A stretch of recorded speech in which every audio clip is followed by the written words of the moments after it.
Good morning, Sankofa. We definitely want to invite everybody to come over and have a seat as we begin this Better Together book tour. Stop. We definitely invite everybody in, and I am Shatara Clark. Um, I am Ashley Robinson, and my pen name is Ashley Monique. And I'm Candace Washington, and my pen name is Candace Rice. awesome. So now that we've introduced ourselves, we definitely want to tell you more about this particular tour. So currently, myself and Ashley have been on this Better Together book tour for a little over a year now, I think. And basically, what we do, well, first of all, we're from Montgomery, Alabama. And basically, we feature a different author in every city that we go to. This is actually our 11th stop on the tour. We've been in Montgomery a few times. We've been to Atlanta, Georgia. We've been to Louisiana. We've been to Huntsville and just various cities. And so we're really excited to be here. This is the furthest we have gone on the tour. So it's just really exciting. We actually set this up with Sankofa last year, and we definitely want to thank them for having us. We really appreciate everything that they've done to get us here this far. But yeah, so in each city, like I said, we feature a different author, and we're so happy to have Candace as our featured author in DC. And she's going to tell you more about herself. But yeah, that's basically how the Better Together tour goes. Ashley will probably fill you in on anything that I may have missed. But yeah. Our goal for this tour is to actually rally around the author community and help them excel and enhance. Now, there are a lot of authors. Let me just say this. It takes a lot of courage to even write a book. Let me just say that first. And when they write the book, a lot of times they don't know what to do afterwards. So Shatara and I got together and say, hey, we're going to rally around this author community, and we're really going to help them excel and propel in the things that they have brought and produced. So that is our main purpose for the Better Together book tour. We're not just doing this for our platforms, but we are trying to help other authors. And we want the world to know, hey, we can win together. You don't have to win alone. We can win together. It's enough winning out here for all of us. So if you have a purpose, if you have a passion to do something good and put it in the world, do it. Don't hold on to it. You may have the tools that someone needs to grow, like what these nuggets we dropped in these books. So it's very important to be able to push that diamond that was dropped inside of you. Right, exactly. And mainly what happened, because we are sorors and we both published our books around the same time. So we decided to have a book signing together. And we called it the Better Together book signing. And after that, we were like, what if we continue to do these signings and took it on the road? And then we were like, well, if we're going to go to these different cities and promote our books, we can create a space where other authors can do that too. And so that is when we came up with the idea to feature a different author in every city. So that's where that came from. And that's really our driving force behind this tour, is to promote other authors, to give them a space. A lot of our authors that are on the tour have never even had a book signing before, or hadn't even really thought about doing anything else with their books besides just publishing. So it's important to open up those opportunities and those spaces in order to show them, hey, a book can take you from A to Z. Like, we have seen books become documentaries and go on to become movies and do so many things and change lives. So that's the goal behind it for sure. Now, we kind of just want to tell you a little bit about us and our story. You got the foundation that was laid for the book tour, but we want to give you the foundation that was laid for us specifically. So I became an author in 2019. And I've produced one book per year since then. And I have a series, it's called Reconnecting My Brokenness Tips to Renew Your Mind. Now, let me just say this. I never dreamed of being a writer. I wasn't a little girl, and they said, well, what do you want to be? And I said, an author. That's never how my plan went. I kind of just stumbled up on this through traumatic situations that I had to endure in life. And it was just like, I had started going through several things in life, and it was almost like, God, why me? Why did this have to happen to me? And I got the revelation, like, why not you? You're not better than anybody else. But the difference with you is I want you to share your story. I want you to share the tools that you utilize to overcome brokenness. That's why it's called Reconnecting My Brokenness, Tips to Renew Your Mind. And that's what I had to do. So I started putting my stories in a book. And I'm like, nah, that's just not enough. I can't just share my story. I gotta share something else. And I got that second revelation. You need to do a devotional series. So I have a 90-day, a 180-day, I have a 9-month and a 12-month calendar. And I also have my last book that I'm putting out that's going to end this series.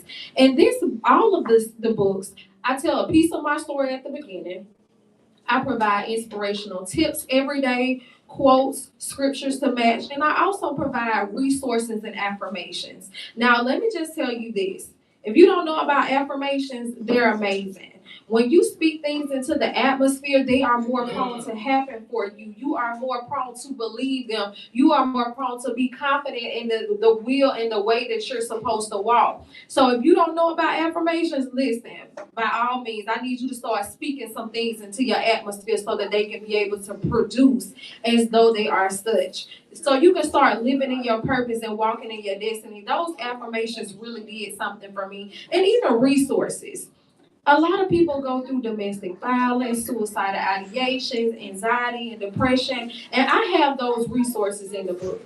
There's numbers that you can call. There are people that you can reach out to, especially in the African American community. A lot of black males, they just feel like, I'm a man, I don't need help. I'm a man, I don't need to talk to anybody about my problems. But it's okay. It's okay for us to get help. It's okay. I just want to let everyone know it is okay for us to get help if we need to. No matter if we're professional and wealthy, we still may need help, and it's okay because we're human. So these books are able to push those resources, push those devotionals, push those scriptures, push those tips. And guess what? It's okay. One question that I was asked when I first wrote my first book, you really want to tell the world what happened to you? Yes. I would rather tell my story versus someone else. And guess what? That's my story. It happened to me. Now, would I have wanted everything that happened to me to have happened? No, but it did, and we're gonna move forward. I made a post on Facebook. Stop sinking in your traumatic situations and turn your pain into purpose. Because everybody and everything that I had to go through that's not making me money with these books. So it's time to turn your pain into purpose. And that's exactly what I did with my books. Now, let me just say this.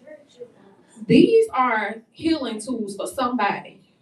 And the reason why I can say that is because I've heard it. Not saying it's going to heal everybody, but I've heard that I've reached one person. And if I reached one person, I know that this was not done in vain.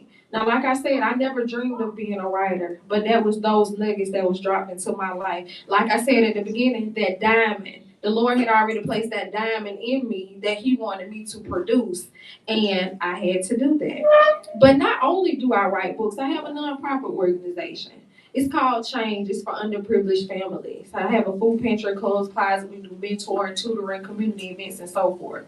So, with that being said, my overall purpose in life is to help people by all means necessary. If I have it, you have it. Growing holistically is what I am trained to do, what I am geared on doing. And if I can help you, you may be able to help someone else, and the cycle continues. So I really pride myself on living as a woman of God and helping people in need. Wow. Well, let's just give Ashley a hand. For sure, for sure. Amazing story and amazing community work. Y'all definitely have to come to Montgomery and visit Change. So again, I'm Shatara, and I've been an author since 2019. I've written about 5 books, 2 of those being anthologies that I'm a part of. I probably ghost written maybe 10 to 15, maybe. So how this all began in 2016, that's when I started writing my book. So I went through a lot of things before the age of 30. Like I had probably done more than most people. I had been married already, divorced already. I had been in several different relationships, friendships that went wrong. All kinds of stuff had happened to me before the age of 30. So I sat down and made this list of everything that happened and the lesson that I learned from it. I went back under those lists and filled in the story of what actually happened. And I backed every lesson with a scripture. So that became 30 by 30, my very first book. Now, 2016, I published my book. I saw so many other people publishing theirs. And I was trying to figure out how they doing this without paying $5,000 and $10,000. How is this even possible? So no one really said anything. A lot of them just said they self-published. They did tell me about a website called KDP, which I went on, but it was very, very complicated. So I dropped the whole thing. By 2019, I got a little piece of advice from somebody. From there, I was able to publish my book for the first time in 2019, and I was just amazed that it was on Amazon. Honestly, I did have a book release party. The reviews were and still are amazing. So I'm just so grateful to 30 by 30 and what it's doing in the lives of people in general, not just people under 30. I've had 80-year-old women say, man, I wish I had this 20 years ago, but it's good to go now. So I'm just grateful for that. From there, I published a memoir that me and my mom wrote called Jeannie's Girls.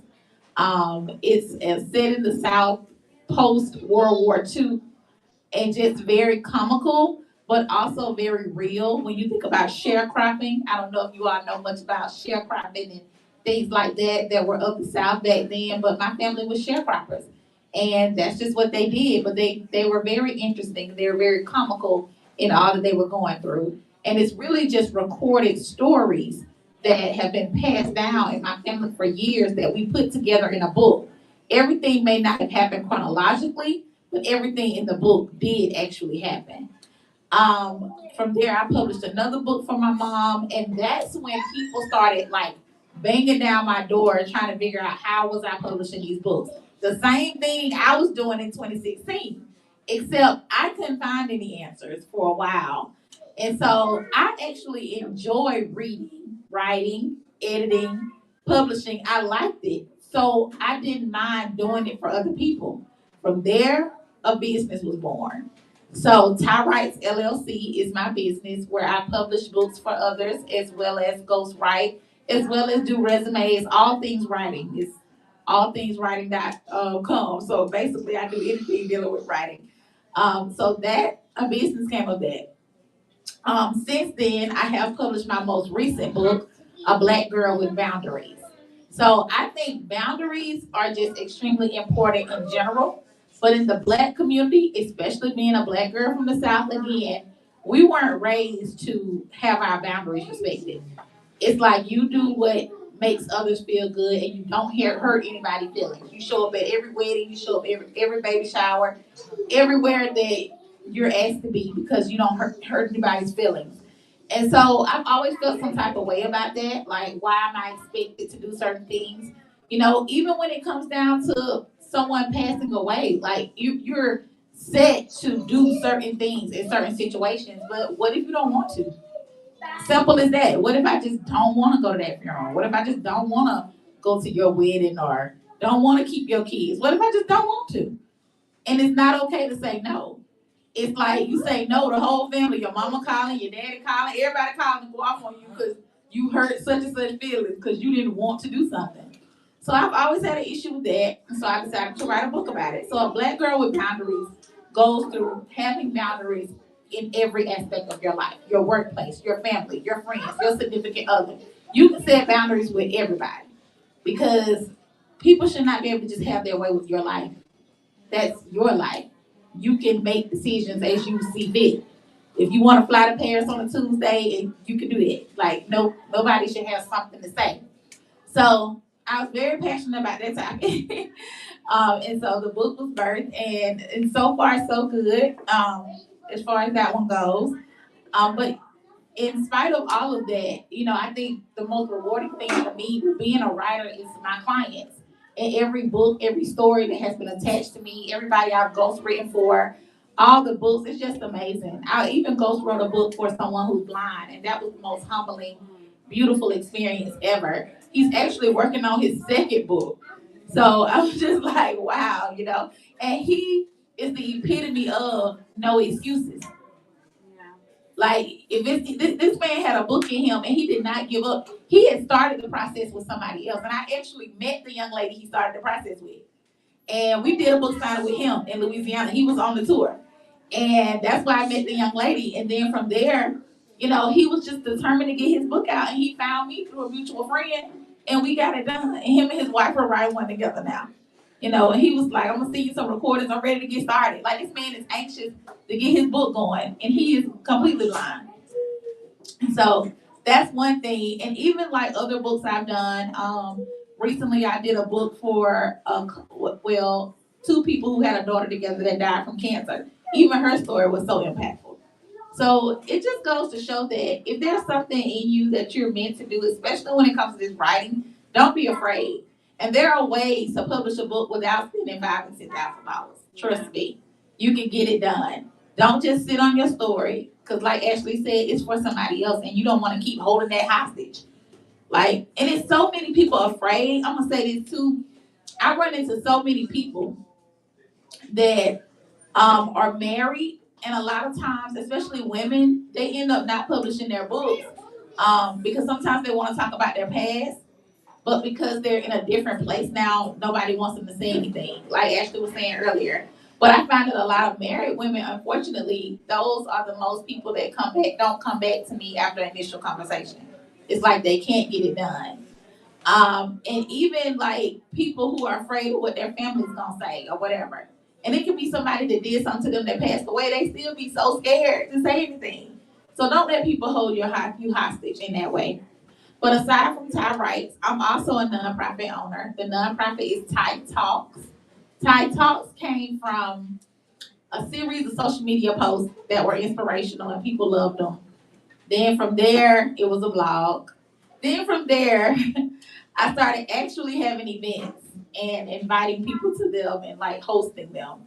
And Ty Talks just became a thing. It became this place where women could come for inspiration, workshops, forums, conferences. I did 2 retreats under it. So we just done some great things. It's all about women empowerment, really. And we're still doing. We're getting ready for our busiest time of year with the holidays. A lot of people are lonely on the holidays, and it's good to create fellowship opportunities. Some people don't have friends or family. Literally, they don't have either. And so I have a ugly sweater party where we get together and eat and everybody talk. I do a turkey with Thai where we eat Thanksgiving. I'm Thai, so they eat turkey with me. Uh, and just some other social events. And at the end of the year, I have a big goal setting roundtable because I feel like everybody needs goals, especially women. Women are moms. We are sisters. We are daughters. We are wives. And I feel like women have the hardest time prioritizing themselves. So the goal setting is so important because you, at some point, you gotta come in. Your kids playing sports. Your husband probably go to the gym consistently, and then you just clean up after everybody cook. At the end of the day, you left holding whatever they left you with, and you have nothing. And I've heard moms say that, and they looked around one day and was like, "Wait a minute, I don't have anything." So we just have to keep that in mind, and that's what Ty Talks does. So I'm just excited about what's next, and without further ado, we just want to turn it over to our featured author in Washington D.C., Miss Candace Wright. Can y'all give her a hand? So I'm so excited to be here. I think both of y'all, I told you privately, I shared publicly. Thank you all for allowing me to sit with you and share space with you. It's so important to foster conversations, especially around healing, around wholeness, around wellness, even as entrepreneurs. So I want to start off by just reading an excerpt of my first book, Breathe, Rest, Reflect, Reset. I woke up unusually early this Saturday morning. I looked in the mirror, and the reflection I saw was not the woman I thought I had become. No. Who I saw was the hurt, broken, and scared little girl I so desperately tried to help heal throughout the years. I immediately felt like a failure. Painful flashbacks overtook my mind. A little girl, me, hiding in a dark room, terrified. I couldn't breathe. It was as if my present trauma and the trauma from my past collided, transforming itself into hands wrapped around my neck, choking the life out of me. My face stained with dry tears from the night before, stained wine glasses on the bathroom countertop, my lips chapped, curls all over my head, eyes heavy and swollen from excessively crying, and my shirt hanging off of me. I could hear the sound of my boys playing in the living room with my now ex-husband. I was still in my pajamas. I grabbed my phone and put on my shoes and walked out of the bedroom. I greeted everyone, and without giving a reason, I left the house, telling them I will be back shortly.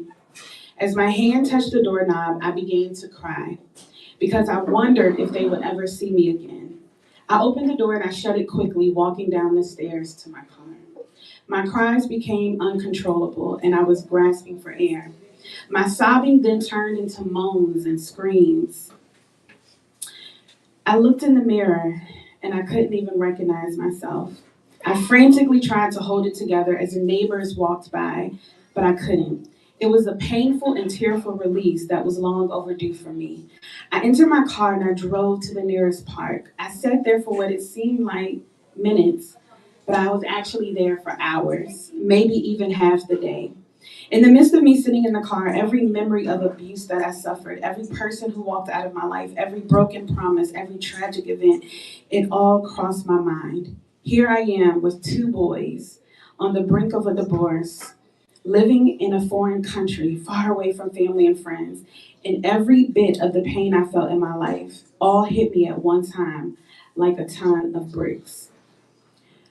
This was back in 2019. I was living in Stuttgart, Germany at the time, and I was going through suicidal ideation.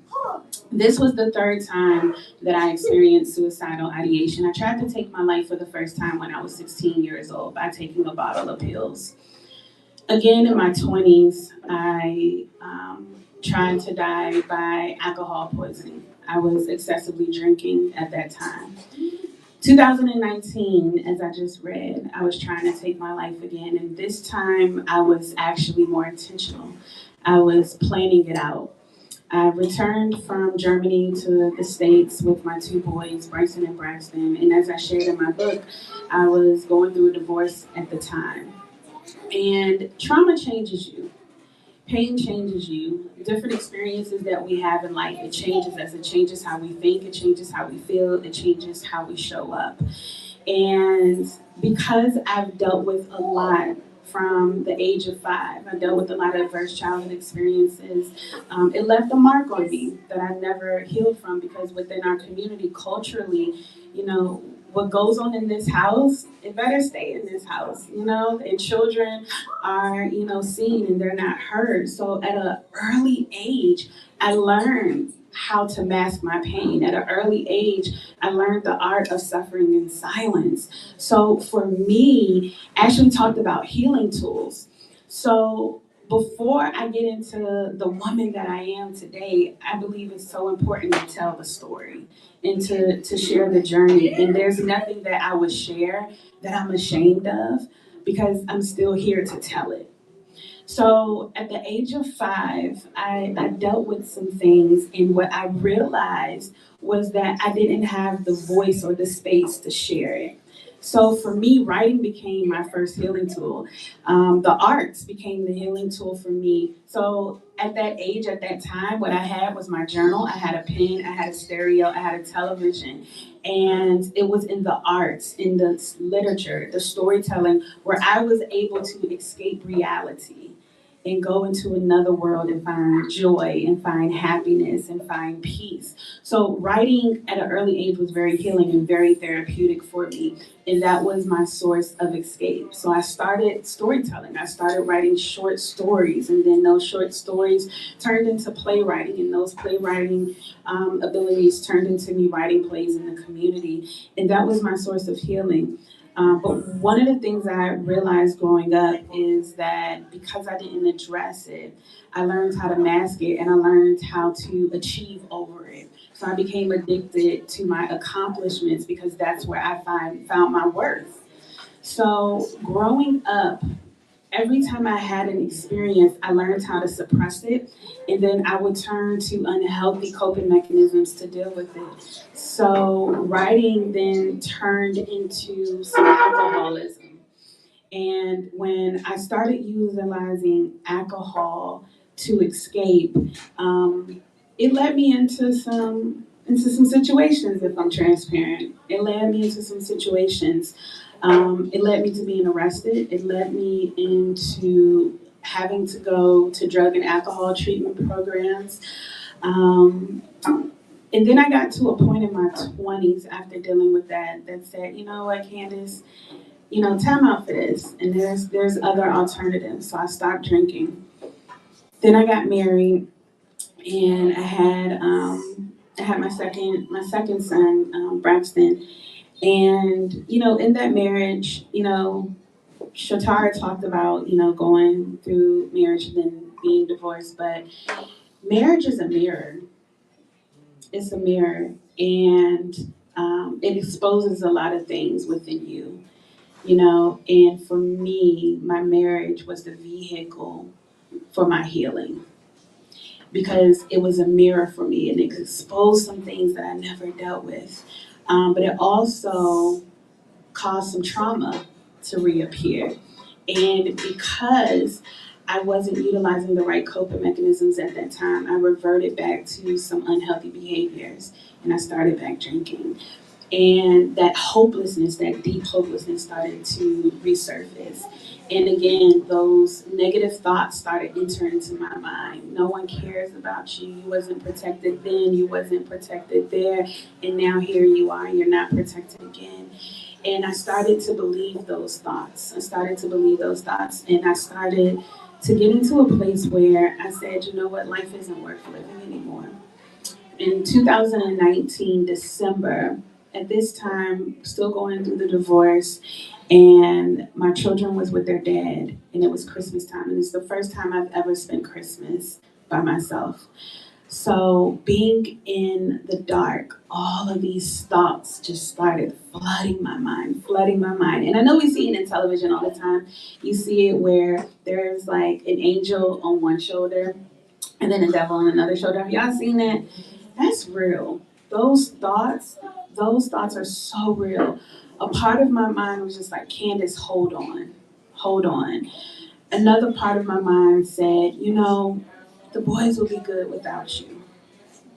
And I was sitting there intoxicated and saying, God, I don't want to live anymore. And I remember putting my hand on the doorknob. And it's like, as soon as I put my hand on the doorknob, I felt God's hand on my hand and said, live. And I fell to the ground and I just started crying uncontrollably. It was like the 5-year-old in me came to the surface and said, hold on. And what I realized in that moment, because I had a plan, and my plan was to get in a car and die by motorcycle, motor vehicle, not motorcycle, excuse me, motor vehicle accident. I wanted to drown myself.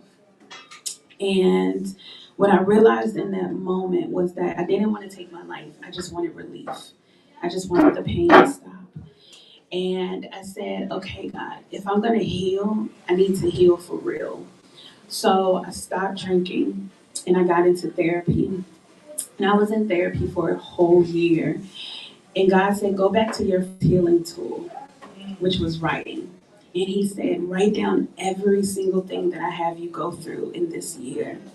And while I was going through it, and some people have read this And to Ashley's point, it is a healing tool because it taught me how to breathe. Because for so long, I wasn't breathing, I wasn't living, I was just existing. But to get to a point where you can just breathe and give yourself the opportunity to rest. I realized that I never gave myself an opportunity to rest because I realized that I was trying to heal through my accomplishments. So on paper, it looked like I was killing it. But behind closed doors, I was suffocating. I was self medicating. I was doing things to just give me some sense of relief. But once you sober up, once you get out that bed, once you stop eating, once you stop spending, whatever that root is, whatever that issue is still there. So because I never addressed it, and I'm like, wow, 3 times I tried to take my life. Like, and I started asking questions. And I said, God, 3 times I tried to take my life. Like, why do I keep dealing with this heaviness? And he said, Candace, you never healed, you survived. And so many of us are survivors that we don't know what it looks like to thrive. And I made up my mind and I said, I have boys that are watching me, and I don't want to pass down these coping mechanisms because we passed those things down in our family. We watched how our mothers, our fathers, our aunts, our uncles, and then we realized at some point, wait a minute, I'm starting to talk like my mother here. I'm starting to cope like my father here. I'm starting to do this. And realizing this thing that we hear a lot, generational trauma, but when you really get serious with your healing and your wholeness and wellness, you start to create generational healing. And that's what I wanted from my bloodline. And I got in therapy and I really started to give voice to the 5-year-old me, to the 15-year-old me, to the 30-year-old me. And I wrote it out. And I gave myself the opportunity to rest. And then I gave myself the opportunity to reflect and put language on my pain and saying, it's okay not to be okay. We are not super women. We are not super men. That's a fallacy. That is a made up fictional character. It's made up. It's not even real. So giving yourself permission to take that cape off, that's what this book did for me. It gave me permission to put language on my pain. And I was able in therapy to see how God responds to persons when they are experiencing emotional mental distress with kindness and with love and with compassion because it does change you. So to be met with that and to allow myself to sit in that and to say, what happened to me then was not my fault. But for so long, I was holding a 5-year-old, a 15-year-old responsible for things that she didn't ask for. So I had to release that and I had to forgive persons and I had to forgive myself and I had to reconcile the anger that I had with God, with others. And knowing that it's okay to be angry. Angry is a healthy emotion, but it's what we do with that anger that is unhealthy. So being able to allow myself to sit in my pain and write it out and to see myself now on the other side of it, 4 years sober, 4 years with no suicidal ideation, and being in a place of healing and wholeness and wellness to be able to take all of the tools that I learned. Because even while I was going through, some of my journal entries are in here, and it's very raw. I mean, it was my pain, it was my hurt. I didn't sugarcoat anything because I believe that transparency heals. And this book is very transparent. It's very raw, but from the feedback that I've heard and the lives that I see has been changed, and those persons too that have dealt with depression or alcoholism or suicidal ideation, and to see them utilizing these tools and taking them into their lives and saying, you know what, we didn't talk about therapy in my family, but I'm going to be the first one. I'm going to be the one that heals and get the tools that I need. So yeah, it's been 4 years since I wrote this book, and I still go back to it sometimes just for reminders of how far I come. And I think that's good for us to reflect on our journeys and say, girl, you don't look like what you've been through. And just thinking about where you were just a year ago, who I am today is not who I'm going to be tomorrow. There's growth in knowing that, healing isn't linear. It can be messy. It can be messy, and there's no timetable. And I think that this book gives people the opportunity to breathe, to know that we may have shared experiences. I may have gone through something that she has gone through, and me and Shatara may have some shared experiences.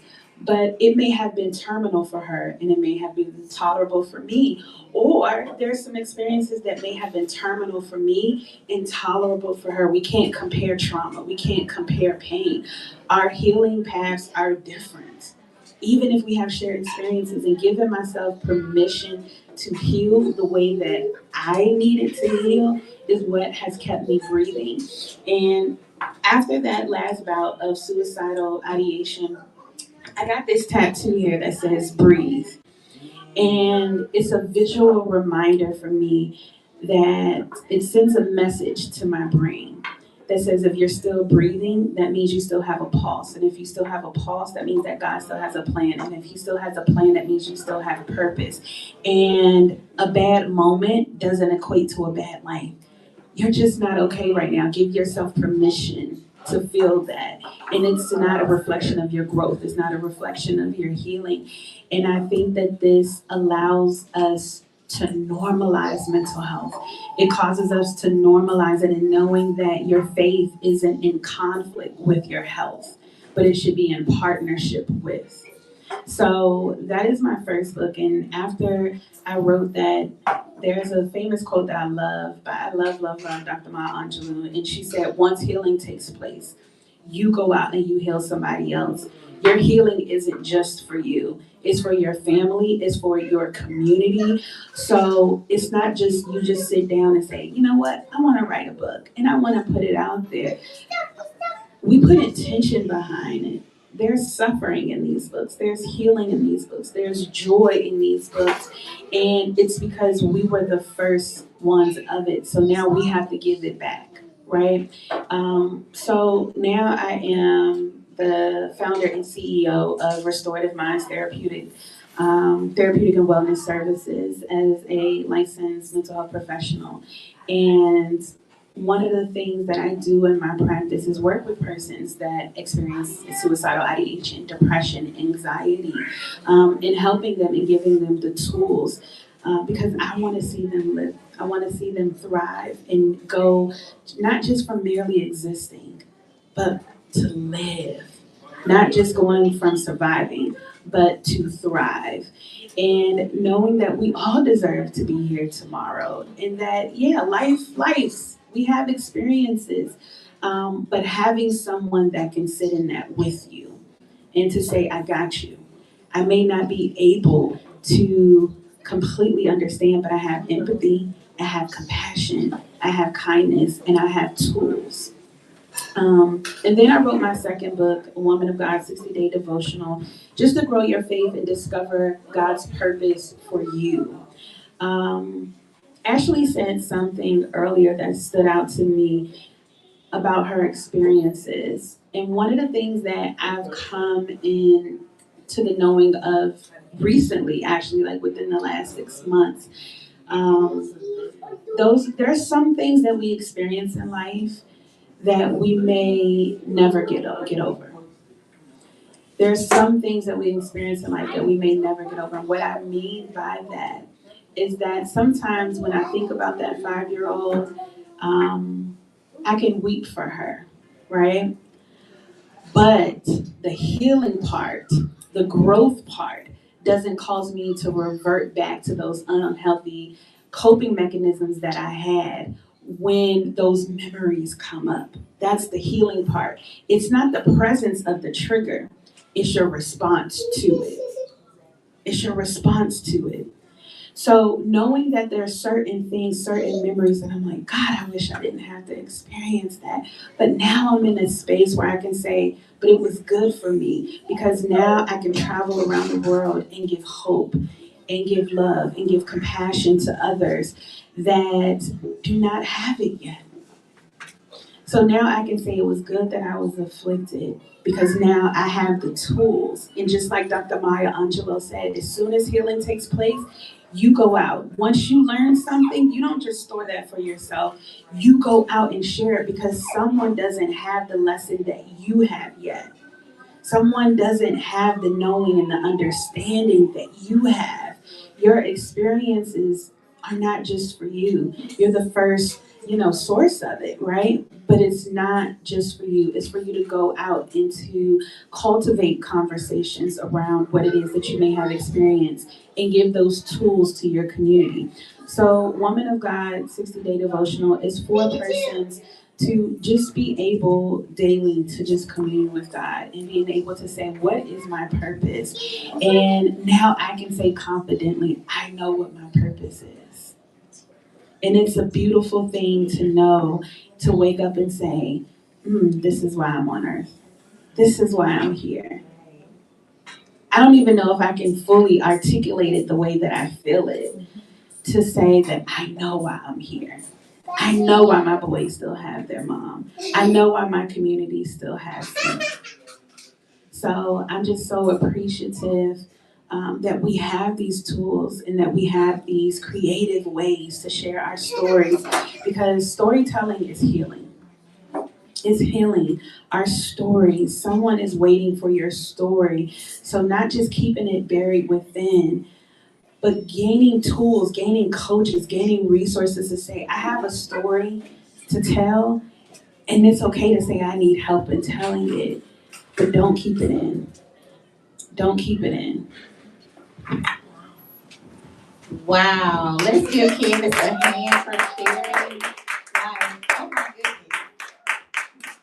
Like, the level of bravery and transparency that comes with it is just completely outstanding. And I just want to commend you for sharing. Like, because it's so needed, because you never know who's in a room. And again, we can't stress enough how our stories are just not for us. Yeah. They're just not for our safekeeping. Yeah. Like, it doesn't work like that. So I just think that is amazing. At this time, I think we want to talk about, we talked about entrepreneurship a little bit. Yeah. So mainly we want to make sure that you all are able to connect with us via social media, our websites, and what have you. Again, like we said before, we all have businesses, in some cases, multiple businesses.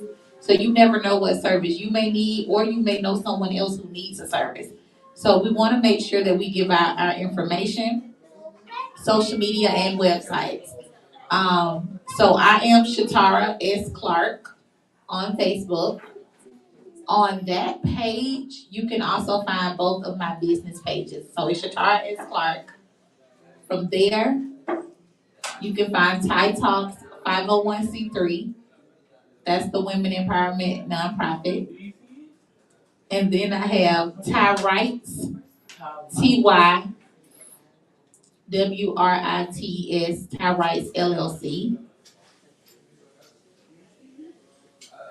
And on Instagram, I am Miss Ty Talks, MSTYTALKS.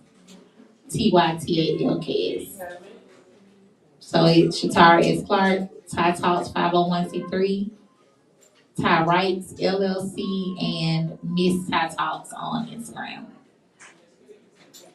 All of my websites can be found from there as well. On Ty Rights, you'll see all things TyRights.com. And please subscribe. I'm really good about sending out information you actually need.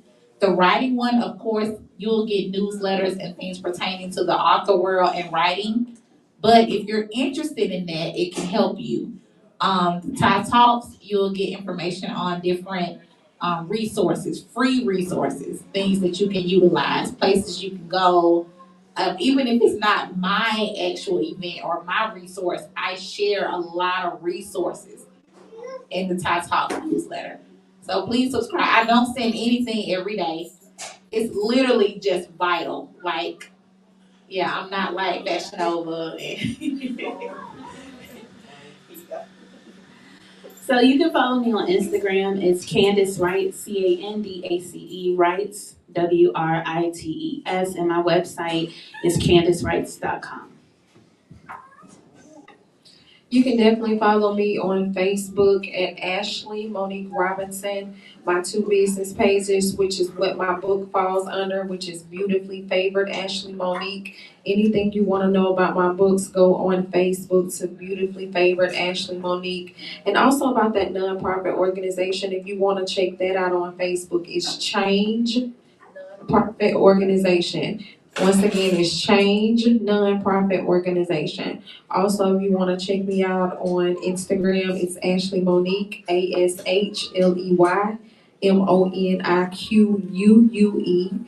And then if you want to check out that Change Nonprofit Organization Instagram, it's change_Alabama.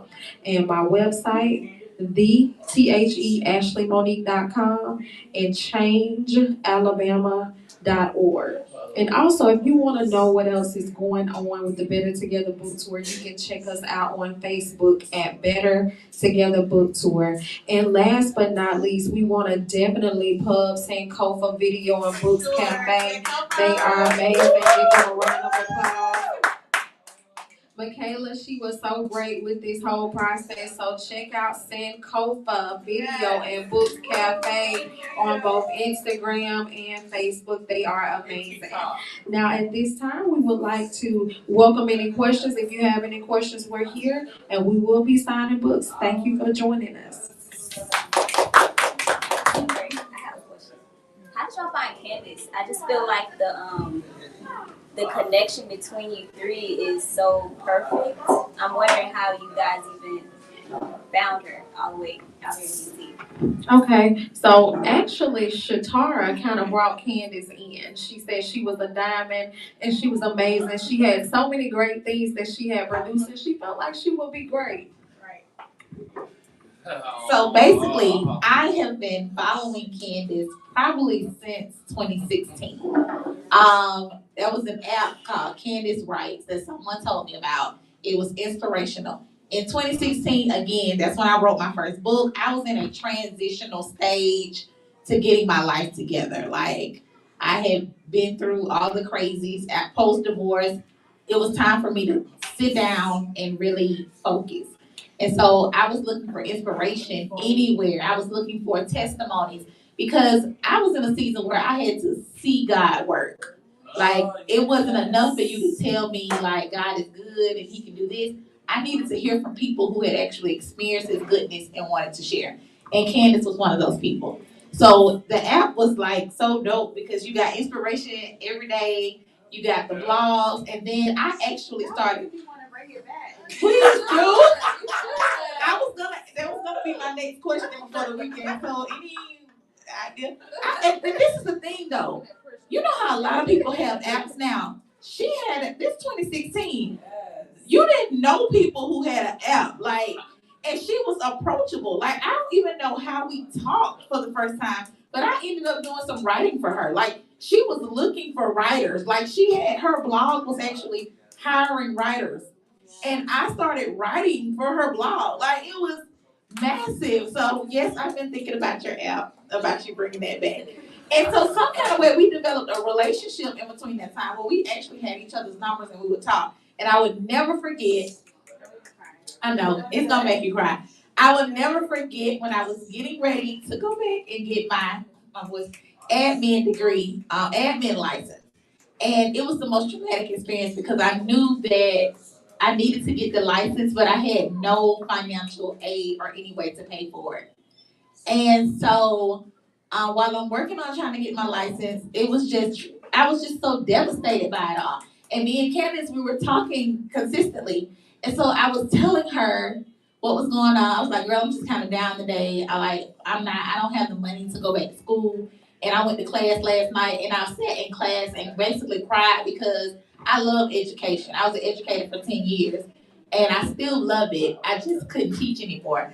So I'm sitting in class and he's going over the syllabus and my eyes are tearing up because it's all the things about education I want to know. But I'm thinking, I know I'm gonna have to drop out because I don't have $5,000 to give y'all. And so Candace was like, "Can you call me?" I said, "Well, I'm at work." And so I called her, and this girl prayed down heaven on that phone for me. And I literally was crying the whole time. Like, she was just praying. She said, "I wanted you to call me so I could pray for you."